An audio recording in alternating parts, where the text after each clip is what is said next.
85,000 furious British citizens just surrounded Parliament. The chants of "lock him up" are so loud they can be heard inside the House of Commons chamber itself. What you are about to witness is the largest spontaneous political uprising in London since the poll tax riots. But this time it is different. This time it is organized, disciplined, and absolutely terrifying for anyone sitting inside those Westminster walls right now. But here is what makes this moment truly historic.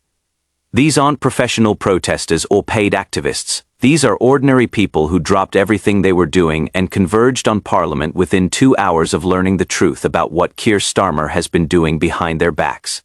Mothers with pushchairs, elderly veterans, construction workers still in their high-vis jackets, teachers who left their classrooms early. The face of Britain is standing outside Westminster demanding accountability from a Prime Minister who thought he could lie to them forever. The crowd started gathering at exactly 3:47 p.m., just 16 minutes after Nigel Farage finished his devastating speech inside the Commons.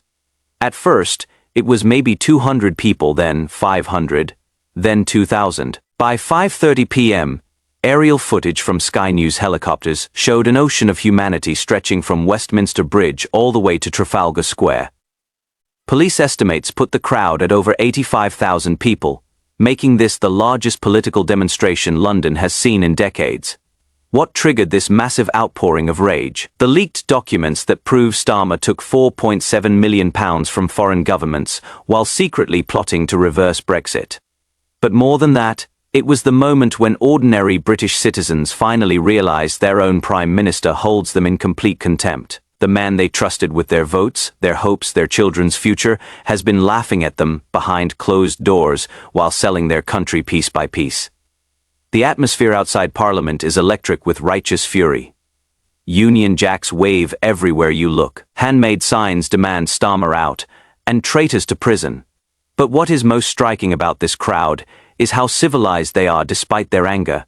No violence, no property damage, just tens of thousands of people standing in solidarity, demanding that their democracy be respected. This isn't a riot. This is a reckoning. Sarah Mitchell, a 43-year-old nurse from Birmingham, drove 3 hours to be here.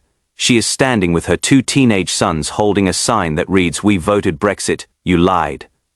When asked why she came, tears filled her eyes. "I voted for Brexit because I believed we could govern ourselves," she said, her voice shaking. "I voted for Starmer because he promised to respect that decision. Now, I find out he has been taking Chinese money and calling us stupid. My boys need to see that lying to the people has consequences." Her story is being repeated thousands of times across the crowd. David Thompson, a 67-year-old former steelworker from Sheffield, traveled 5 hours by coach with 30 members of his local working men's club. "We built this country with our hands," he said, gesturing toward Parliament. "Our fathers died in wars to keep it free, and this man in there thinks he can sell it to the highest bidder without asking us.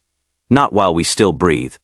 The sound system someone set up near Parliament Square is broadcasting the most devastating quotes from Farage's speech on repeat. When Starmer's alleged words about Brexit voters being emotionally driven echo through the crowd, the roar of anger is deafening.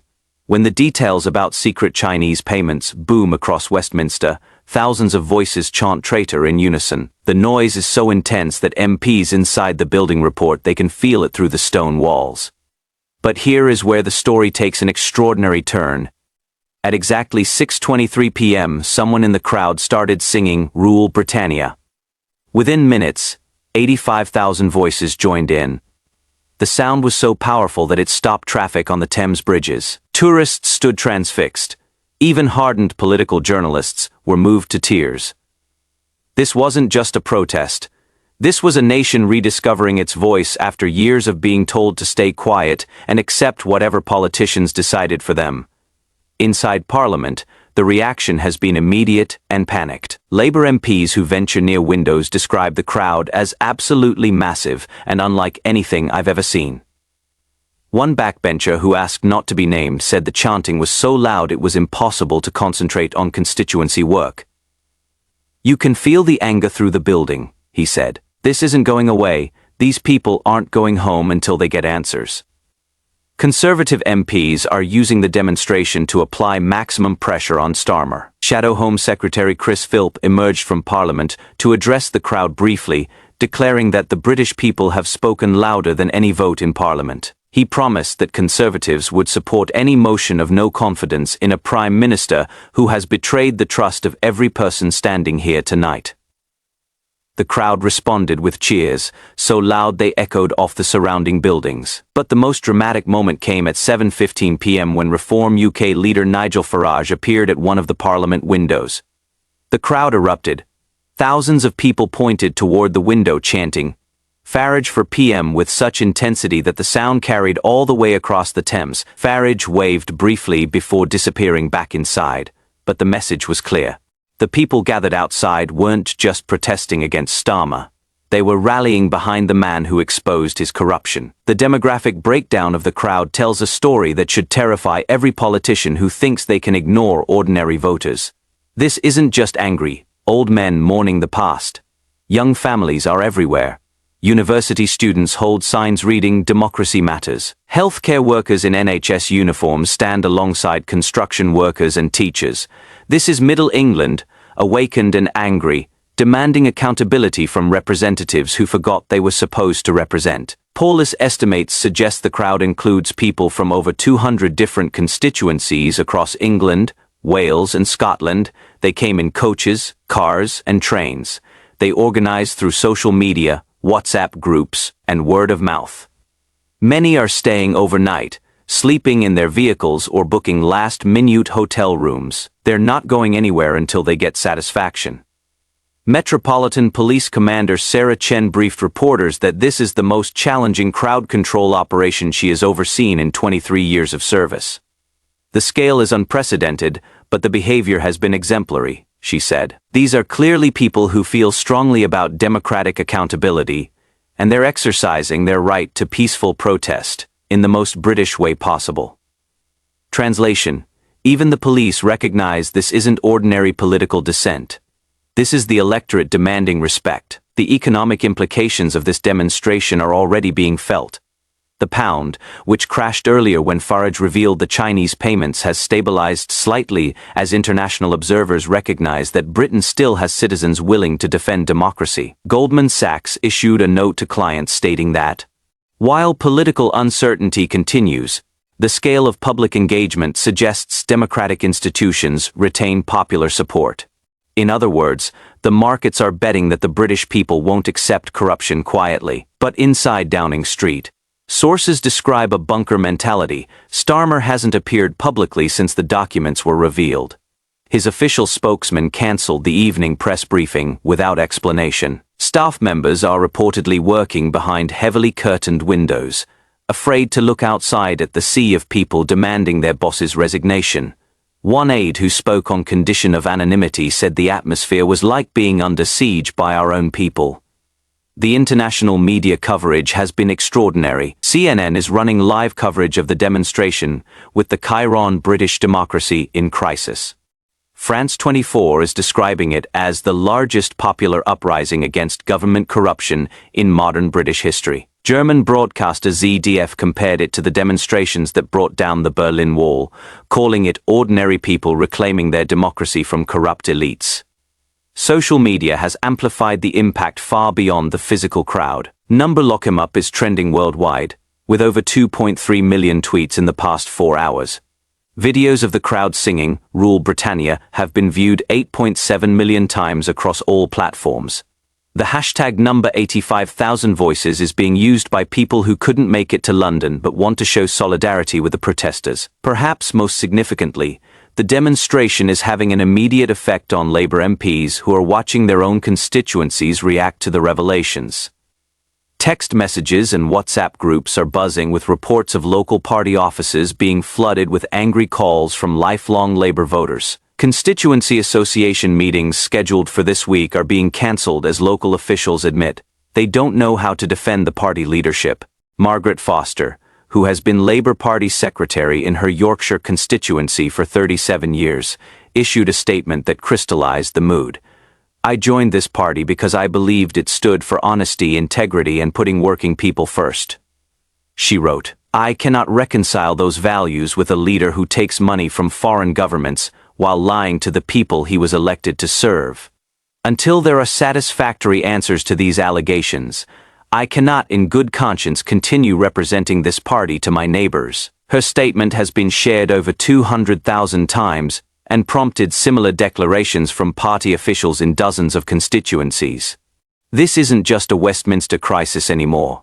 It is a grassroots rebellion that is spreading through Labour's traditional heartlands like wildfire. The timing couldn't be worse for a Prime Minister already facing the worst approval ratings in polling history. A Snap poll conducted during the demonstration showed Starmer's personal approval rating had crashed to just 11%. The lowest ever recorded for any British political leader. Reform UK has surged to 34% in voting intention, with Labour collapsing to 19%. These numbers suggest the crowd outside Parliament isn't just expressing anger. They're signalling a fundamental realignment of British politics. As night falls over Westminster, the crowd shows no signs of dispersing. Portable toilets have appeared. Food vendors are doing brisk business. Someone has set up a stage where speakers are taking turns reading from the leaked documents that exposed Starmer's foreign payments. Each new revelation prompts fresh waves of anger that ripple through the massive gathering. But perhaps the most powerful moment of the evening came when 94-year-old William Hughes, a D-Day veteran from Portsmouth, was helped onto the makeshift stage. His words, delivered in a voice weakened by age but strengthened by conviction, silenced the entire crowd. "I landed on those beaches in 1944 to keep this country free," he said slowly. "I watched friends die for democracy, and now I am watching politicians sell what we fought for to the highest bidder. This stops tonight. Here with all of you beautiful people standing up for what is right." The crowd's response was thunderous. Grown men cried. Mothers lifted their children to see the hero who was speaking truth to power. In that moment, the demonstration transcended party politics and became something deeper, a nation remembering what it stands for, and demanding leaders who remember too. Inside Parliament, the sound of 85,000 voices chanting "Lock him up" creates an atmosphere unlike anything in modern British political history. MPs report that normal business is impossible. Committee meetings are being postponed. Debates are being drowned out. The very foundations of Westminster seem to vibrate with the sound of democracy demanding accountability. The question now is whether Starmer can survive a demonstration of popular anger this massive and sustained. Constitutional experts point out that while crowds cannot remove prime ministers, they can create political pressure that makes governing impossible. No British government can function when the people withdraw their consent this explicitly, said Professor Vernon Bogdanor of Oxford University. The crowd outside Parliament represents something more powerful than any vote in the Commons. It represents the voice of the nation itself.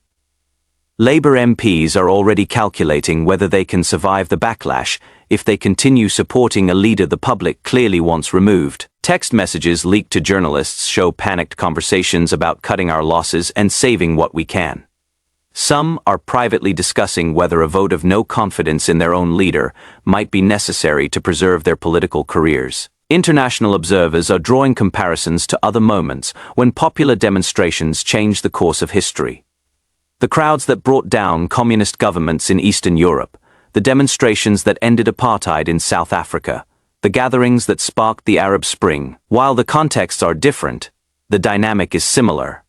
People power confronting corrupt authority and demanding change. But this demonstration is uniquely British in its character.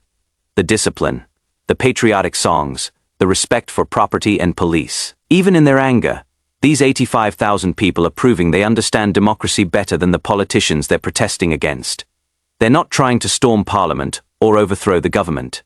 They're simply standing outside the seat of power, reminding their representatives that in a democracy, the people are sovereign. As midnight approaches, organizers are encouraging people to stay overnight and maintain the pressure.